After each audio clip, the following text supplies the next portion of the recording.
All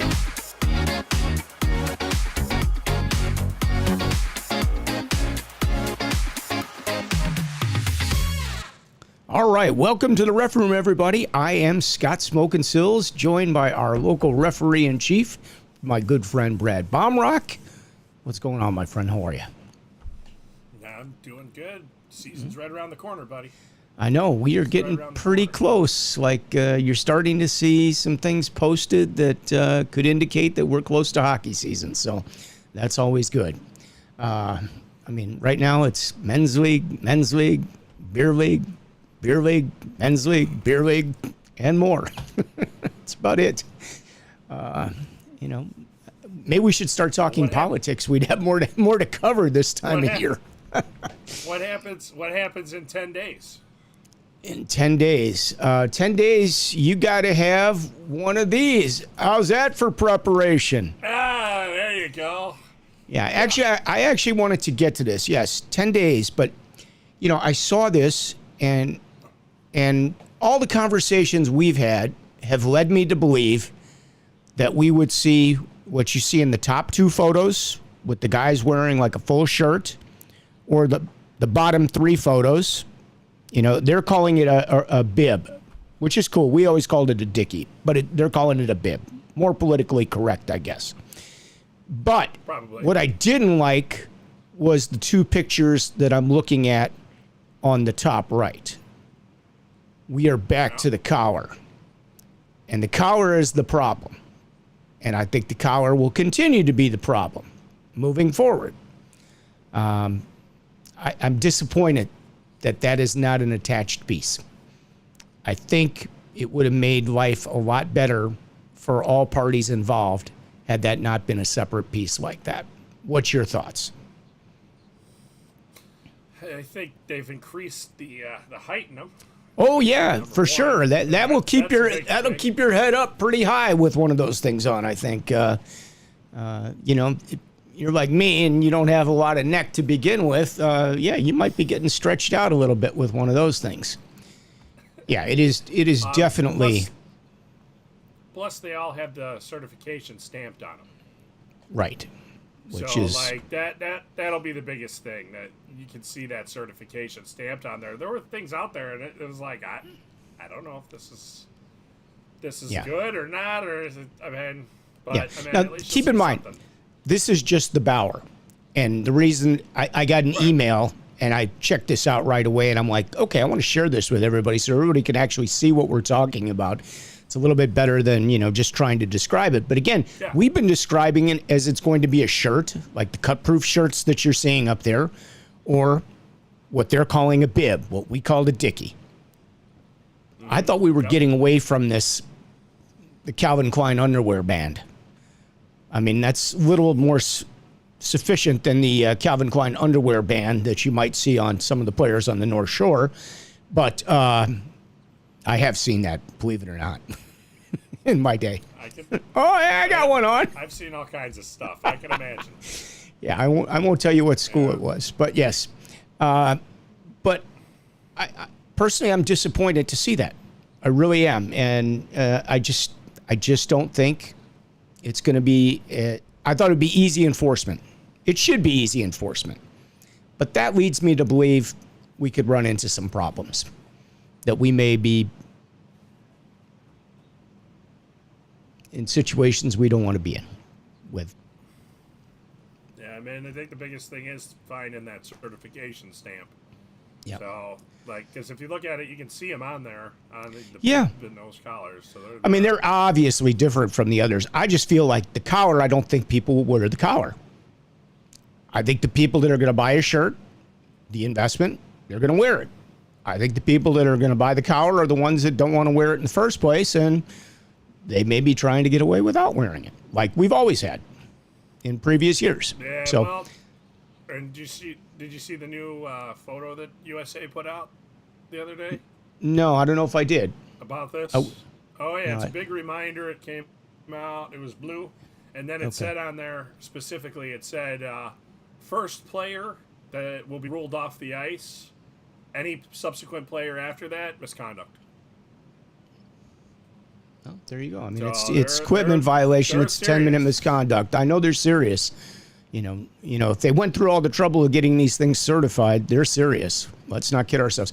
And again, this is just one manufacturer. This is what got sent to me. I know there's some other companies that are out there that are making these, but the ones that we've seen from the other companies are pretty much shirts. They're cut-proof shirts. They're expensive. Yeah, These are a little bit more moderate. These are showing retail price of like $75, which is pretty much what you would pay for a high quality moisture wicking, since this is Bauer, we'll just say the Bauer name, moisture wicking shirt from Bauer. They're about $75, maybe $100 if you're getting the pro ones. I've seen them that high in some of the pro shops, but I figured this was pretty much a fair price. I wasn't counting on the, and there's a big discrepancy in the prices there. Look at that.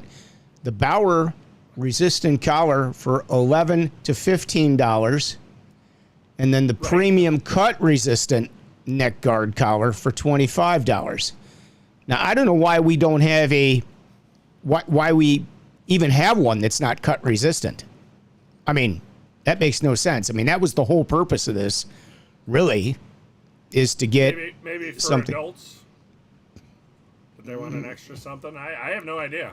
I don't know. I play in men's league. I don't see anybody wearing one, so they're not required to, and I don't see anybody choosing to wear one on their own. These all say they're cut resistant. Yeah, well, one is premium cut resistant, so I don't know what the difference is. I think it's because if you look at it, it's got like an extra part. See on the bottom? Yeah, it looks a little bit so taller, right? A little bit. bulk. Yeah, it's bulkier. Yeah, exactly. Yep. So, again, that's probably what you're getting. For the younger players, it's probably up to the parents. They're the ones that have to go to the pro shop and get these things, or get them through their team, however they're doing it. Or, if it's older players, they're going to decide what they want to wear, and they're probably going to go with what their teammates go with. That's how usually they do things, right? So, it'll be interesting to see. We'll find out pretty soon because the day is coming. Well, we'll find. The one thing I'm interested to see is what are the referees going to choose that have to wear them? Or that's choose good. To wear them? That's a good question. I mean, I would think pretty much everybody would probably go with the shirt. I would think so, but price may be, an obstacle. That's $75. If we talk about what does it cost for, let's just talk about the cost. If you're a new referee and you're going to start out, youth or adult, the basics, you're going to buy a jersey. You got to get your sweater. Yep. Okay, that's like, I don't know, on the low end, $45 maybe? What do you think? Yeah, I think the cheapest you can get right now is 60 or 65, but it's 60 or 65 for the cheapest one. Most of the ones that most of the guys wear are, I'm going to throw the name out there. Doesn't matter. A lot of them wear the CCM, the one that comes from Canada. They start at $100. They probably run $100 to $110 roughly. That's your sweater, okay? You need a helmet and you need a visor. And a helmet, it's got to be black. So a visor, I've seen them for like $25, $35 online. They're not the best visors probably. But, you're starting out. You want to do this as cheap as possible. You're probably looking at about, let's say, $35 for the visor.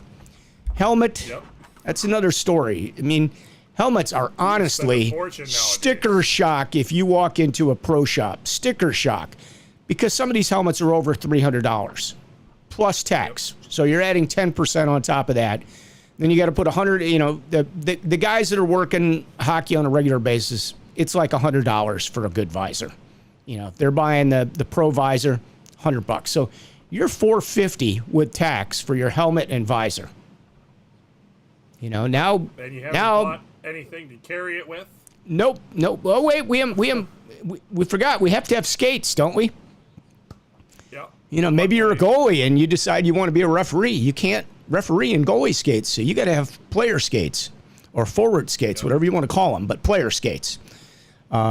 Skates, man, you want to talk about sticker shock there. Guessing the price would go anywhere from about $300 for really kind of a cheap pair of skates, unless you can get a pair of used, online. But the reality of it is, I think most of the people that I know that are reffing are probably in the $600-700 to $1,500 price range. So I'd say you're, like a new pair of CCM Tacks, $800 to $1,200, somewhere in there for top of the line or one down, which is still a very nice skate. But, we've talked about this on the show before. There is a great video out there from these guys from London. Yeah, over the pond. They do all these great hockey reviews, and they actually take you through and show you the manufacturing process of like hockey skates. So you can really understand and appreciate why you want to spend the kind of money that you don't want to spend. That's really what it comes down to. Why you should spend the $1,200 and get the pro skates. I mean, after you watch the video, you'll be like, oh man, I just spent $800. What a mistake that was. I should have spent the additional money. That's the way I came out of that thing. And after you see how they're done, the process and everything, and why you're doing it, you'll understand better. So search that one out. I should put a link up to that video before the day is over here. All right, so we've got skates, we got the helmet, now we need pants. So on the cheap side, maybe you buy a pair of black sweatpants or a pair of black trousers of some sort to start. You're probably not going to... if you're going to do this, you're going to want to get a pair of real pants. And real pants are going to be probably anywhere from $100 to $300. The good pants, the ones most of us wear, have the padding in them. They're really comfortable. They're just nice to have on, easy. You got padding in them. By the time you do the alterations, you're pretty much $300 on them, maybe $275. Now you got to put shin guards on. Yeah, if you play hockey, you've got shin guards. You can wear them. If you're starting out, I'd say that's what you probably should do. Put your elbow pads and your shin guards on. If you decide you want to go the referee route or the officials route, they're about $70 before tax for the shin guards, and you're probably looking at another anywhere from, I don't know, $20 to $60, $70 for elbow pads. Most referees, if you're working games, they don't want to wear these big bulging elbow pads that keep your arms bent. I know for me, I wear lacrosse elbow pads. I wear one single band across them. They're a little small. They're comfortable. I can straighten my arm. No problem. I don't have to skate around with my arms bent all the time. So that's what I like. And believe it or not, I found them online. They were new.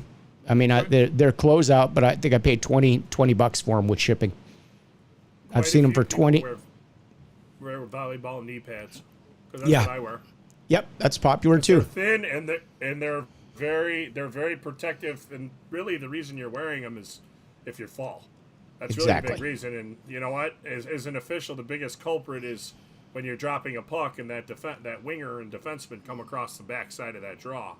Exactly. And down you go, and your elbows generally hit. But volleyball knee pads are cheap. They're $20, $30. Yep.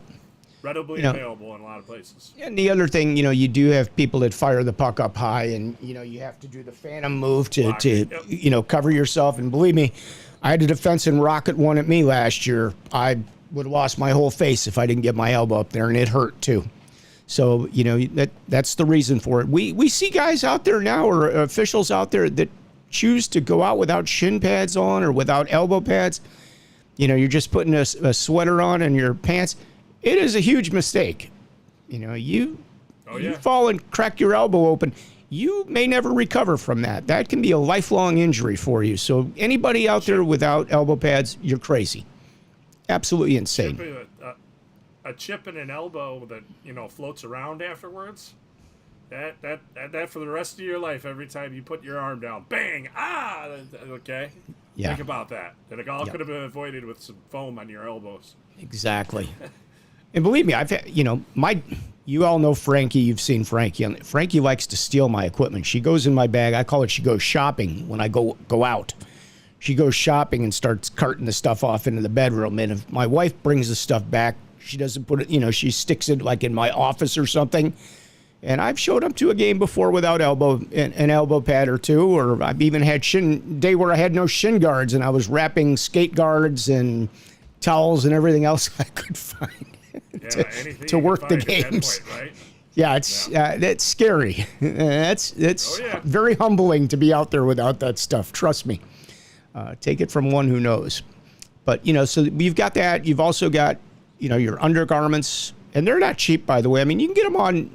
Online, a lot cheaper than going into the pro shop to get them. So that's one place you might be able to save. You need an athletic supporter. I prefer the padded shorts. Yes. They're not cheap. They're like $90 for the padded shorts and jock. The shorts are the way to go, man. I switched. Absolutely. 4 or 5 years ago. I would never go back. That was the best switch I've ever made. The best because they're like $60, right? And I'm like, I don't know if I'm like, you know what? I'm just going to do it. And I did it. And you know what? It was the greatest decision ever. Okay? I'm not going to lie. Like, spend the extra money on that piece of equipment. Yep. And, and now that you've got all this stuff, you need a bag to carry it around. Most people want a black bag or a roller bag. I mean, even Brad finally joined the roller bag crew, right? Yeah, because they don't make the bag that I want anymore. And all the other ones look just god awful. Yeah. So I was like, you know what? At least it looks nice. I'm like, we'll find out. Like, but then you know what? I had the ultimate aha moment. I forgot where I was.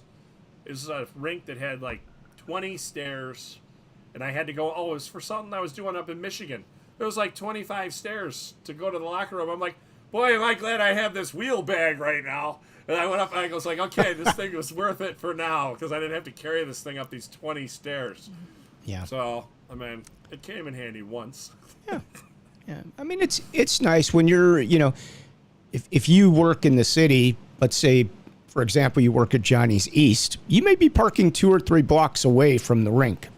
And, having a roller bag is a lot nicer than carrying a full equipment bag for 2 or 3 blocks. I know that's not the norm, but it is the norm at a lot of the rinks that have 2 and 3 sheets of ice to be parked pretty far away.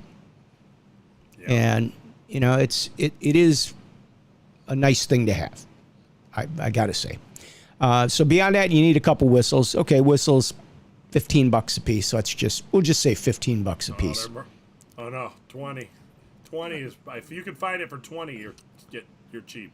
Well, if you guys click on the links that we have in our videos, I think you will find the call whistle, the black one, which is what I like, and they're about 14 and change, if I'm not mistaken. So that's why I said 15. I buy a lot of them because my dog she takes them out of my pockets and chews them up. They sound ridiculous, but anyways. So you think I'm kidding, but let's go to the screen. But she gets them.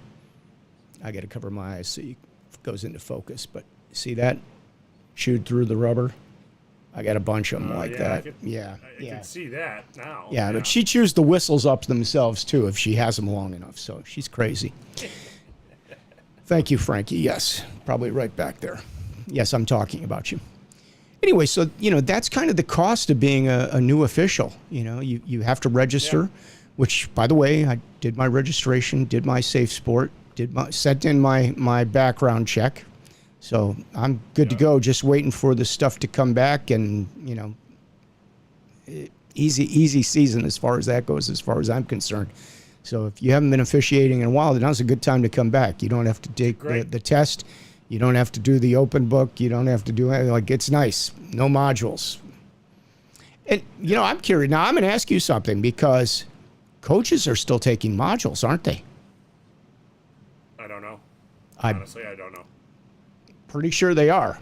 I'm pretty sure they have modules. So, for some reason we didn't have them, but they have them. And, as far as the safe sport went, so you had the short one this year? I don't think their modules are that old, though. Ours are, coming up on, 10 or 12 years. So they need to be revamped. That was a big thing. So, Yeah, I mean, I think theirs were only, I don't know, 5, 6 years old. So I'm sure that's probably why they could still have them. What did you ask though? Oh, No, Safe Sport. Yeah, Safe Sport. You had? Yeah. Did you have? There's the refresher. So I got a refresher. I didn't expect to get the refresher because it's like every other year you get. Every 3. Oh, it's every 3. So I got the second. I got the second refresher, and it wasn't too. It was like 30, 40 minutes. It wasn't terrible. It wasn't I don't know bad. What one you took? Mine took. I timed it. 14 minutes. Because you had the first refresher. I'm on the second refresher. Maybe. Okay. It said like refresher 2, and I was expecting to get the 2 or 3 hour version like I did a couple years ago. So I guess I can buckle up my seatbelt and look forward to that next year if it's on the 3-year cycle. Maybe I'm not coming back after this year. As far as I know, it's for 3 years. It's every 3 years, as far as I know. Okay. Well, anyway, it wasn't bad. Yeah. You're going to need, you probably have skate guards if you're a player. So, that's something you have skates. You can certainly wear your skates unless you're a goalie. But that's kind of the cost of being an official. It's not cheap. It's not cheap. I mean, if you're in it to actually do games and work games, I'm going to say you got $2,500 in your bag by the time you have backup stuff and everything you need. I don't think it's 25. Wow, with the skates. With skates. With the skates. That's what really. Yeah, you're right. You're right. Yeah. Yeah. I mean, you might be $3,000 by the time you count your bag. I mean, I don't know what you paid for your bag. I had the bag that everybody had before. And when they were made by the company before they were bought by a conglomerate, they were really good. But when they got bought by the conglomerate, they kind of went down major in quality. So I opted this time to go to I don't know, what do you call it? Like a hiking company or one of those outdoor type companies. Yeah. So I went that route this time and got a nice bag, and I've had it. This is my 3rd season already. There's not a scuff on the thing. You wouldn't even know. It's still like brand new. Like really, really well made. Really well made. My 3rd year. Yeah. So I was impressed. Like that was a better investment to go that route for me personally. Not for everybody, but that worked out well for me. That's all I'm going to say on that one. And if you see me in the locker room, you know what I have because it's got the brand right on top of it. So pretty easy to identify. So I don't know if there's anything else. I mean, there's little things that you would have in your bag, your energy bars or, snacks. I always have Band-Aids with me. Yeah. I always have that. But, you can generally get those, like, if you kind of peruse around your local bank or some places like that. A lot of the time they'll have, like, free Band-Aid kits. They're plastic. They have all the stuff in them, and then you just put new stuff in there. Carry it with you. I always carry a pair of scissors. Yep. I always have that just in case. I keep tape, plastic tape and cloth tape. I keep both in my bag. Extra laces. I have flathead and a straight slotted screwdriver. Yep. And for some reason, I still have the Bauer skate key for the blades. Yeah. Oh, I was thinking like a lace tightener. I actually have one of those in the bag. I haven't used it in years, but I have it just... The old skate key, when your blade used to fall out, you used to have to use the skate key to put it back in. I remember I don't know why that. I just haven't gotten rid of it. It's still in there. I don't need it anymore. Listen, in this day and age... Somebody might need it, though. In this day and age, you almost need an extra set of blades in your bag. I mean, we see players breaking blades all the time. There's a lot of... It's nice to have an extra set. I don't have an extra set in my bag. I keep extra skates in my car, my old skates. But it would be nice only because, if skates get dull, you get on some bad ice somewhere, which happens every now and then. Zamboni's not working well, and like, oh man, I have no edge left. So You know what would happen to me? I'd be like, these are dull, and I'd change it, and then I'd be like, boy, these are dull, and I'd look back in there, and I'd be like, well, these ones are sharper than those ones were, at least, because I would probably never go get the blade sharpened because I'm an idiot. I'm like the worst when I have emergency backup ideas like that. It's like where did I put that? I know I have that thing somewhere, and it takes me 3 days to find it. And I'm like, I shouldn't have put this so well put away. But I would be like, oh yeah, I should change my blades, and then I'd be like, I should change my blades. I'd be like, I don't think I got them sharpened. So that's why I would never carry an extra set. I just carry. Listen, it's not easy anymore to just show up in an ice rink and get skates sharpened. A lot of places do not have a pro shop, or they're not open. It is a challenge. Like, you almost have to make time to get your skates sharpened nowadays. Like, you got to schedule it. Like, I'm going over, they're open, and I need to have some time available to be there to get them done. Even if they've got a Sparks machine, which I love, by the way. I love the Sparks machine. I'm a fan. If you've not tried that, I recommend it. They're great. It works. If I was younger, I'd buy one, to be honest with you, to have, just because, if I had a lot of years left in hockey, I'd have one of those things. What a convenient tool. But, expensive too. Another expense. Yep. You got 2 kids and you're self-skating. For you, it'd probably be a decent investment for your future.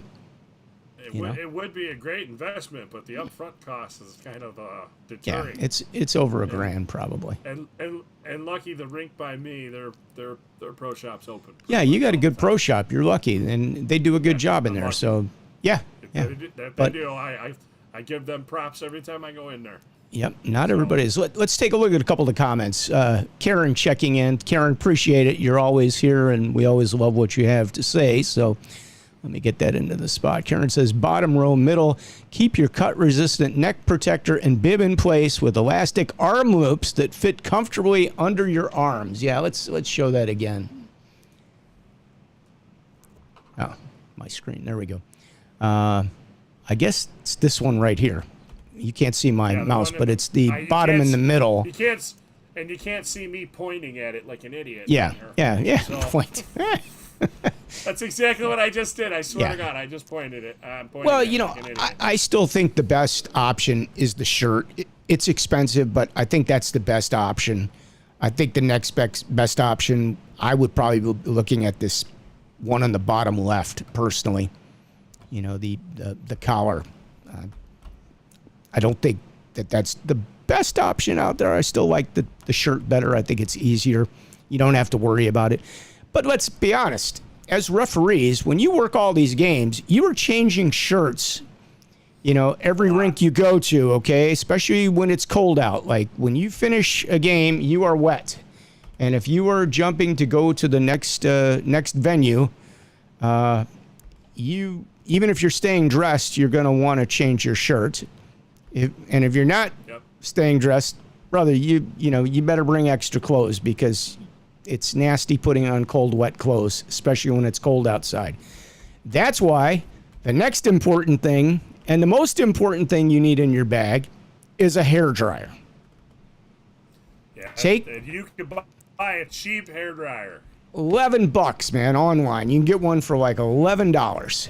That is the best piece of equipment in your bag, because you can dry your skates before when you get to your next location. You can start drying your skates before you put them on, so you're not putting on cold, wet skates to go on a freezing rink, because that is miserable. Just like fresh, dry socks. And the undergarments, man, you want to have another fresh set if you can. So a lot of backup involved in that stuff. And if you're working, a lot of our referees work 3, 4, 5, 6, 8 games a day.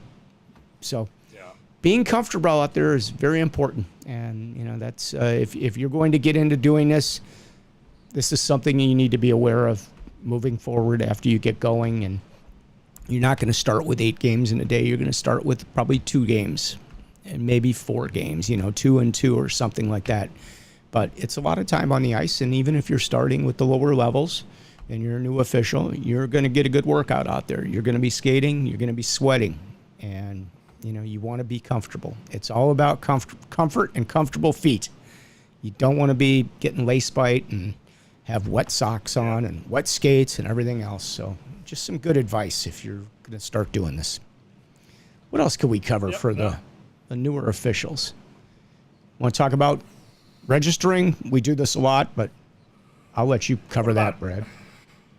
About getting out there and getting your registrations in early and often. Yeah, get the registration. So registration did open up June 1st. Get ready for another shocker. It's going to open up even earlier next year. So be ready. It'll be a change, but some parts of the country start skating games in June. That's when they have things. Really? Mm-hmm. Yep. Oh yeah. We East got. Coast. Do they start that soon? Or that early? They start like the first week of June. Yep. Is that their AAA? Is that like their AAA program, or is that? I think it's like their tier 2, because Really? their tier 2 and their high school play 2 separate seasons. Yeah. Okay. So there you got that, and then everybody has to be registered by October 31st. Last year it was December 31st. Right. Okay, they moved it up 2 months. So Halloween night, and I believe it's at, I want to say it's like 5:30 Mountain Time. It's something weird. It's a weird time this time. So I'm like, okay, so that, and then the other thing is you have to be complete by December 31st. You have to be totally done. So you can register. Well, so let's clarify this. If you're a new official, you can't just register and not be complete if you want to work games. You've got to register, do everything you need to do, and complete to be able to get any games. So that means your background check, your safe sport, all that stuff has to be done before you can get any games. If we don't have any testing right now or any modules, or that stuff would have to be done too. Do the seminar. Right, and your seminar. So that's the only thing that's really going to hold people back from having their new crest right away, because they have to wait for their seminar date to come up, in order to complete. So, but if you are complete, then you're eligible to go. Your certification from last year is good till, what did you say the date is? It used to be end of November. Is it still the end of November? If you completed last USA Hockey's is November, last day in November always, but ours here you lose your access to games November 1st. Yeah, because they don't want to and the reason for that is the schedulers don't want to go in and have to Right. They're just not going to schedule you, because if you don't complete, then they got to turn around and figure out a way to cover those games. So you're done after November 1st if you're not ready. Which I think is a good idea. Makes perfect sense. You start skating anyways in September or October, so why not just be done before you get on the ice? So that'll be the big thing. Will be the people that have waited till the 28th of February to take their tests, but this year they don't have a test. Well, guess what? When they move it to the 31st, I don't think it's going to move from there. Yeah. And it may move up. It may move up more. Yeah. I don't know. So, because they're going to. Well, the other thing, keep in mind, and this was something, like, I wasn't due to finish my safe sport. I think my safe sport is due sometime in August. But now I've done it in mid-July, which means it ends in mid-July next year. So I just lost 5 or 6 weeks on my credentials by starting early this year. That's the only downside. The one thing is, too, safe sport, if it lapses, okay, you have to do the full thing over again. So if you had the refresher and you let it lapse, guess what? You're doing the whole thing now. Yeah, trust me, that's encouragement to do it right away. Don't let it lapse.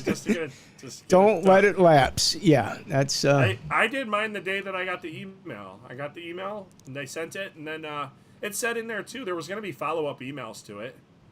It did say in there, so it wasn't like they were just, here's your one email, have a nice day. But I think they said it was going to be like, that the first one was 30 days, and they were going to send you another one when it was 15, and then the next one was 5. I think that's what it said. Yeah. I mean, the countdown is on. 5, 4. Just do it and get it over with. So, but no, registration is going. Seminars are up. I was in one of them that one of our district had.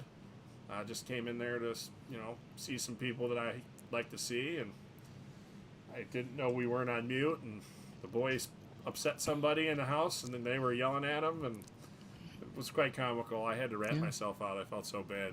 So I felt bad for her. She didn't know, and I didn't even know. I was like, oh, oops, sorry. Like, but the two deserved it. Let's put it that way, okay? So. Yeah. It's tough raising kids. So once you become an official, then you get invited to some of the barbecues from some of the referees, which are a lot of fun. Yeah. Sorry, I missed the one up north, but I was hosting the one. Camaraderie. Man, we drove all day. We drove like south to Kentucky, I think, for the first one. Practically. I live out in I told you. And then I think we went north to almost Wisconsin for the second one. So yeah, it was a full day of driving. We had a great time, and just the camaraderie. If you thought about being a referee or an official, a lot of great people that do this. A lot of unique industries that people are involved in with unique jobs, and I mean it runs the gamut.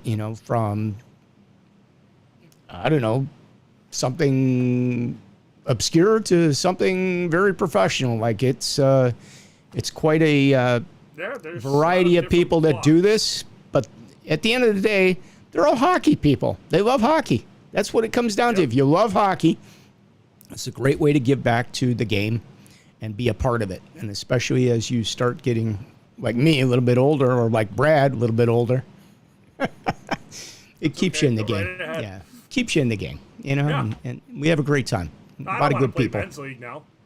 I don't know I got away from it. I got away from it for almost 10 years, and then I went back to it. I enjoy it. I still like the camaraderie of hanging out with the guys after the game. That's always fun. Nope. Being in the war together, it's fun.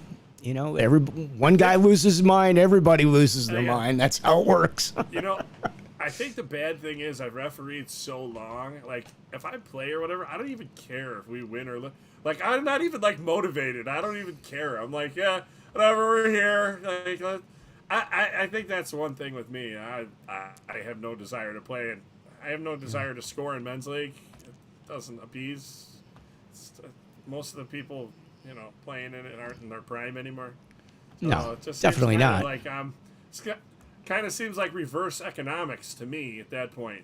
From what I've been. Well, a lot of people say that that is true, and I feel that because like I may have to like give up a game because I'm playing that night, so I could be making money or I'm spending money, and that is a legit thing. That a lot of refs are like, no, I'd rather be making the money. I get it. Makes perfect sense. But it's fun. I mean, we have a bunch of referees on our team, which is always very interesting because, we're available to help the officials if they need it. Yeah. All right. Let's end it on that. Yeah, that's a good note to end on right there because I actually have to go. I got 2 games I'm going to skate tonight. I'm still skating a lot, so I hope I know you're working some games too, so. I'm skating tonight. Yeah. Before we go, Jake said his Amazon Basics roller bag is pretty solid for the price and size. Thanks for that, Jake. Appreciate your putting the comment in there. I've seen a couple of those. They aren't bad. Yeah. I've seen them. I've never had one, but I've seen them. Yeah, I'll have to look that one up because I don't know. I mean, the one most people are using, if you get around the refs that have been around for a while, they all pretty much have the same bag. Maybe a color variation to it, but they all seem to like that bag a lot. And like I say, I had one of those, and I used to love it until it finally fell apart. And when I replaced it with another one, it wasn't the same quality. So, just for me anyway. All right, we've got some nice shows coming up. We are going to be, just a programming note, because we are going to be moving the show to Wednesdays in the next couple weeks, I would say. I got to think that in August we got to move the show. I'm pretty sure that's when we're going to move it. Yeah. So, we do Mondays now. You can always get the replays on YouTube or on Facebook. Well, not as much as we used to be because Facebook API isn't working right now for this. But anyway, you can get it from YouTube The replays are up there. So, yeah, we will be moving the show to Wednesdays. Same time, though. We're going to do the 5:30. That's not going to change. Just a different day of the week. And the replays go up pretty much instantly afterwards. So, just something to keep in mind. And we will be back. We got a couple nice things planned. And I think, I spoke, we have this new 2-1 system, 2 official, 1 linesman, or 2 referee, 1 linesman system coming to high school this year that we've talked about on the show. But I saw a couple of the people that are working on the presentation for all of us for that. And they were diligently working at the picnic or the barbecue up north on that specific topic. Complete with like the modules, slides, the whole night. They were dialing it in. So everybody's working hard and diligently on all this stuff. So, these people are dedicated to this, to what we do. It's amazing. We have a lot of dedicated people. There was a lot of planning going on at my house too, because we're trying to get together to make the videos, and there's a lot of cogs that go into that. And for sure. Luckily, we're all the kind of there. So, hey, let's get this done. The only one we were missing, he happened to be in Europe. So we couldn't finalize it, but he'll be back. So, and then we'll get it all set, hopefully. Okay. All right, good. Well, with that, I think we'll close it out. And you guys have a great couple weeks. We'll see you at least a week from Monday. And if not, we'll start seeing you on Tuesday. We'll put something up on Facebook to let everybody know what's going on. And with that, have a great week. On behalf of myself, Scott Smokin Silz, and our referee-in-chief, Brad Baumruck, thanks for joining us, everybody. Have a great summer. Go play some golf. All right? Peace out. Yeah.